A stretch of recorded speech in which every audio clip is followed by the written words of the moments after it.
But for now, five-time All-American and sophomore Jack Conger is in-house to talk some Texas swimming and diving. Jack, congratulations on the great weekend. You guys overcame the early deficit, like I mentioned, to win. What was the vibe like around the team when you guys were down?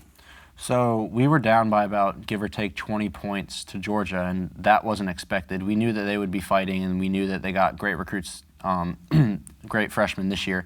Right. But we never expected to be down by 20 points. So a few of the seniors gathered all of the team, the guys that weren't warming up and preparing for the next race, and said there's nothing harder to beat than a pissed off Longhorn.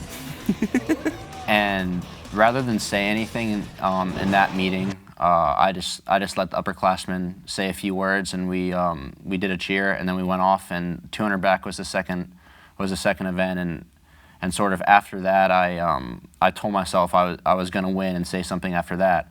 And when I won, I hopped right out of the pool, and I saw my teammates, and a few of them were sitting down, and I said, you know, we can do this. We need to go right now, right here. So you were a pissed off Longhorn, huh? A little bit, yeah, you could say that. It paid off. Well, you guys had the Texas two-step against the SEC this weekend, early this week, last Thursday. You end up taking out Auburn in their pool. Then Saturday, of course, you get the win against Georgia. What do those two wins prove about the team? It's just a stepping stone to the season. You know, these two meets are huge for us. Those are big travel meets. We're in the core of our hard training right now, and we knew that we would be broken down and tired, but we knew we had to get up and race, and we knew because they were going to as well. Traditionally, swimming Auburn is always a really, really tough meet, and it ended up Georgia was the harder one, but both teams put up a great fight, and it ended up we got some great racing in. You know, you got the comeback win against Georgia thanks in large part to you. You swept the backstroke events, which is not new to you, Jack. How have you improved in the backstroke? I guess you could say by following Eddie and Chris's plan for me, for what I would become. I guess you could say that last year I didn't perform as well as I should have been for a number of reasons. A lot of it was due to my lineup and due to the races, because I could do so many different events, and it was hard to pick and choose. And now I think we have a better idea. But you were dominating. I did all the highlights last year. You didn't think you had a good freshman year? It could have been better. Okay. But that's why you're a five-time All-American and I'm not, right there, because you've got standards like that. But in a way, I've narrowed my training down and focusing more on mid-distance, and I moved up into distance last year because I just swam the 500, and I won't do that this year. And I think a lot of that has helped my 100 and 200 back. And I've also started doing a few things differently in the weight room that I think has really translated in the water. Let's get to the 200 back, because last month at the Texas Invitational, you eclipsed the 140 mark in the 200 back. The only other Longhorn to do that is Olympic gold medalist Aaron Peirsol. What's it like to be in that type of company? You know what? It's an honor. I actually have a very good relationship with Aaron.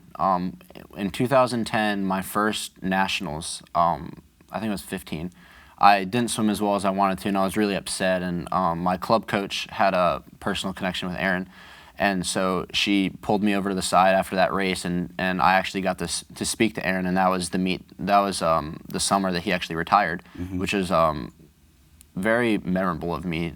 And he gave me some great advice and basically said, you know, it really only takes one or two great races to make your career.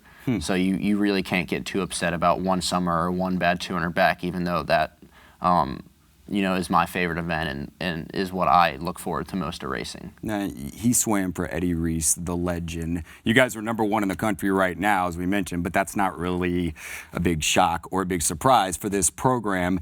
He's won 10 national championships. Recently, he had some high praise for this team, saying this could be in the end, not yet the most talented team I've ever had. How much pressure does that put on this team? You know what? I had to learn last year that really the only pressure that affects you is the pressure you put on yourself. And I had to learn that the hard way at NCAAs, and that was a little rough for me.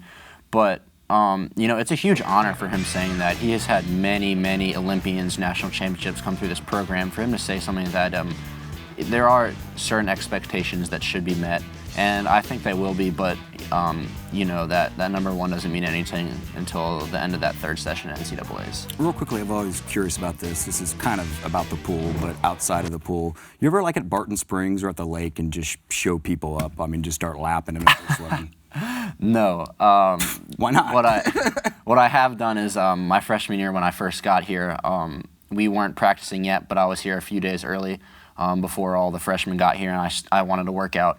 So me and a few of the guys practice in Deep Eddy, the open spring pool, and we did a little set there, and a few guys joined us, and it was fun. That must have been weird. You're like, oh, these guys are just out here for a nice, whoa, these guys are putting down some pretty good times here. Oh, it's a Texas swim team. Jack, you're doing an awesome job. Thanks so much for coming in. Thank you.